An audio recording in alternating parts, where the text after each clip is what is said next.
Encounter case की न्यायिक जांच शुरू हो गई है और जांच के लिए बनाए गए न्यायिक आयोग के अध्यक्ष पूर्व जज विनोद सिन्हा पहली बार बेलौटी गांव पहुंचे हैं।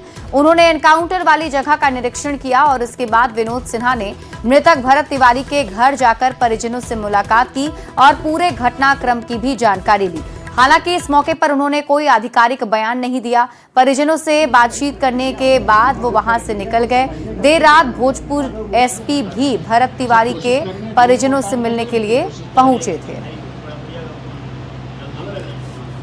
कर देंगे लेकिन हमको काम शुरू करने का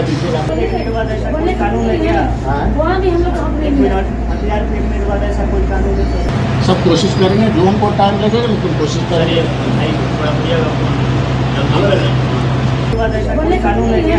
भइल है कि माने लिख के दीजिए आप, हम न्याय करेंगे। हम तो फांसी मंगनी है जज साहब से कि जे जेकर हाथ बा में जे मरले बा ओकरा फांसी होके के चाहिए। एसटीएम जौन मारावेला हाथ बा उ आई खड़ा रहला जाए ओकरा हम चिंते नहीं एसटीएम के। हम मांग रखनी है कि एसटीएम आदेश कैले बा में जेकर हाथ बा सबके फांसी होके के चाहिए। जे मरले बा एसटीएफ वाला ओकरो फांसी होके के चाहिए। हमारा ये मांग बा सरकार से, और कुछ मांग नहीं है। तो भरत तिवारी एनकाउंटर के 9वें दिन न्यायिक आयोग ने जांच अपनी शुरू कर दी है और इसके पहले कल 8वें दिन भोजपुर के एसपी राज पीड़ित परिवार से मिलने पहुंचे। इस दौरान उन्होंने परिवार के सदस्यों से बात की और एक एक सदस्य की बातों को गंभीरता से भी सुना और भरोसा दिलाया कि सभी बिंदुओं पर जांच की जा रही है। सर परिजन से मिल रहे हैं सर परिजन का क्या बात है ये कुछ बता दीजिएगा सर।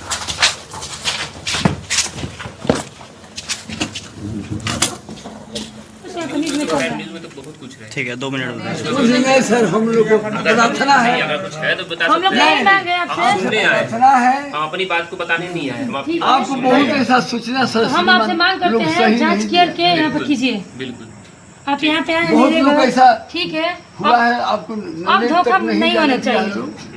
हम लोग सच में सर कुछ नहीं बोलते, उस टाइम कुछ नहीं बोलते। अब ठीक है जो हुआ, अब हम लोग का यही मांग है जो भी कीजिए आप लोग सब जांच करके। हम विश्वास दिला रहे हैं जो आप लोग का बयान जो है जो भी है सब बिंदु पे एक बिंदु पे की गाड़ी ले गया, गाड़ी ले गया, थाना पे ले गया, इलाज पहले नहीं किया पहले थाना पे ले गया, उस बिंदु पे भी जी गाड़ी हमने एजावत या बिना नंबर के जी, इसमें नंबर प्लेट नहीं है, उस पे नंबर प्लेट नहीं है। कभी भी रात में आ रहा है, रुक रहा है, मतलब शाम में भी आता है, दिन भर में नहीं आता। ये नहीं समझ में आ रहा है कि थाने का कौन सा है। ब्लैक कलर का है, ब्लैक कलर। उदार लोग हमारा विश्वास ना पैसे वाला इनको सुबह में बुला पुलिस करके वाला वहाँ पर फैमिली बंधक को, बनाया जाता है। पुलिस परिवार को पैसे की कौन सी लागत चलेगा? जिस पैसे का लागत रहता तो पुलिस की नौकरी को और सुनिए सर, इनके साथ घात हुआ। आपको बिना हमको बंदी क्यों बनाया गया? हमको थाना बुलाया, दिन भर रखा गया वहाँ पर। ना तो हम जब उनको देखे तब तुरंत बोले कि इनको हटाइए। नहीं तो हमको तो सुबह में गए हैं सर। हम कोई दिक्कत। आरा में भरत तिवारी एनकाउंटर को लेकर मुख्यमंत्री सम्राट चौधरी ने कहा है कि एनकाउंटर को लेकर जैसे ही सवाल उठा और पुलिस की भूमिका संदिग्ध दिखी, सरकार ने तुरंत न्यायिक जांच के आदेश दे दिए और इसके लिए जांच कमेटी गठित होने के बाद कार्रवाई भी शुरू हो गई है। अभी भोजपुर में घटना घटी, तुरंत सरकार ने सबसे ऊपर के जो आयोग होते हैं जुडिशियल कमीशन का गठन तुरंत करने का काम बिहार की सरकार ने किया था, क्योंकि न्याय मिले। कोई यदि गलत है तो उस पर कार्रवाई हो। और बिहार की संरचना में सबका साथ सबका विकास, तभी तो हम आगे बढ़ पाएंगे। भरत तिवारी एनकाउंटर को लेकर सासाराम में आरएलएम सुप्रीमो उपेंद्र कुशवाहा ने कहा कि लोगों को सरकार पर भरोसा रखना चाहिए। अगर सरकार और प्रशासन से कहीं कुछ गलती हुई है तो ये भी बताना चाहिए। सरकार उसमें सुधार करेगी और सरकार सुधार कर भी रही है। लोगों की मांग पर सरकार इस एनकाउंटर मामले की न्यायिक जांच भी शुरू करवा दी है। सरकार पर भरोसा रखते हुए हमें सरकार का समर्थन करना चाहिए।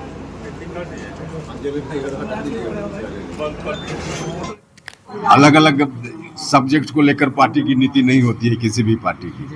सरकार जो कुछ भी कर रही है, सरकार के काम का समर्थन कीजिए, गलती हुई तो सरकार ने सुधार भी किया है। अब आयोग बना है, जांच हो रही है, जांच की रिपोर्ट आने दीजिए, उसके बाद ही कोई सवाल इस पर बन पाएगा। सर, योगी नीति बिहार में लागू हो रही है क्या? नहीं, देखिए, सरकार से जो अपेक्षा है जनता की, सरकार को काम करने दीजिए। सरकार से कहीं गलती हो तो यह भी बताइए, सरकार अपनी गलती को सुधारेगी। और अभी तुरंत दिखा भी है, कहीं लगा, लोगों के डिमांड पर आयोग बना, आयोग जांच करेगा, जांच के बाद रिपोर्ट आवे फिर सवाल कीजिएगा। भरत तिवारी एनकाउंटर मामले की जांच पर जेडीयू सांसद और राष्ट्रीय कार्यकारी अध्यक्ष संजय झा ने बयान दिया। उन्होंने कहा कि ये पूरी तरह स्वागत योग्य कदम है। घटना के तुरंत बाद मुख्यमंत्री ने जांच के आदेश दिए थे। न्यायिक जांच शुरू हो चुकी है। मेरा मानना है कि इस मामले का राजनीतिकरण नहीं होना चाहिए। जांच में जो तथ्य सामने आएंगे उसी के आधार पर आगे की कार्रवाई होगी। स्वागत योग्य है। मुख्यमंत्री जी ने घटना के तुरंत बाद जैसे घटना हुई है और ये बात आई, मुझे लगता है उसका अगले ही दिन उन्होंने घोषणा कर दिया और इसकी न्यायिक जांच के लिए, और कंस्टिट्यूट हो गया, कैबिनेट ने उसको कंस्टिट्यूट भी कर दिया है। मुझे लगता है कि इस पर अब राजनीति नहीं करके जांच का इंतजार करना चाहिए। जो फैक्ट्स है वो करने के लिए जब एक न्यायिक जांच हो रही है, इंडिपेंडेंट जांच हो रही है, पूरे जांच तो मुझे लगता है टाइम बाउंड जांच ये होगी। और ये सरकार इंडिया सरकार ने ये अच्छा कदम किया है कि जो सही फैक्ट्स है वो बात सामने आ जाए। केंद्रीय मंत्री गिरिराज सिंह ने भरत तिवारी की हत्या के मामले पर बयान देते हुए कहा कि इस घटना पर राजनीति नहीं होनी चाहिए। उन्होंने सरकार को बेहद संवेदनशील बताते हुए साफ किया है कि सरकार के मुखिया ने भी इस पर अपनी बात स्पष्ट कर दी है और जल्द ही मामले में दूध का दूध और पानी का पानी होकर रहेगा। प्रार्थना करना कि भरत तिवारी की हत्या पर किसी को राजनीति नहीं करनी चाहिए। सरकार संवेदनशील है। सरकार के मुखिया आज भी उन्होंने स्पष्ट शब्दों में कहा, और मैं इतना ही कहूंगा, दूध का दूध पानी का पानी होके रहेगा।